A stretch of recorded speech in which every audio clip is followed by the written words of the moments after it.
Regardless what God or religion it is, hell is inconsistent with God.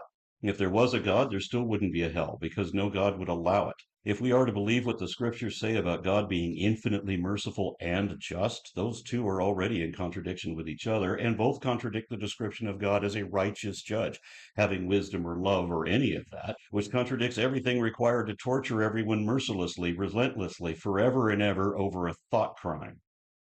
The Quran repeatedly says that simply believing equals doing good and that not believing equals doing evil.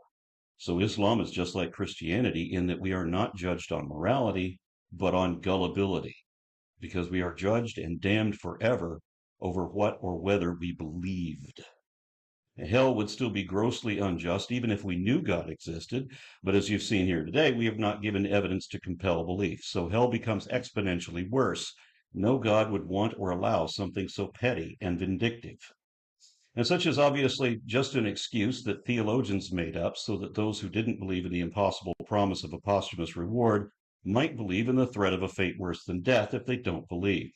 For the purpose, of course, being the manipulation of the masses toward the ultimate goal of enriching and empowering the clergy. This is only circumstantial evidence against God, but it's worth mentioning. This is especially bad in Islam because the Quran says a few times that God decides who will believe and who won't. So we don't even have free will.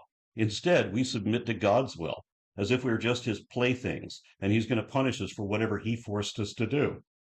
Thus, belief in God is inconsistent with both free will and objective morality, which is a contradiction of two of the most popular reasons believers cite for why they believe and why we should believe. And note that their most popular reasons for believing have nothing to do with evidence. Again, as always, belief is assumed in lieu of evidence and maintained despite all evidence to the contrary.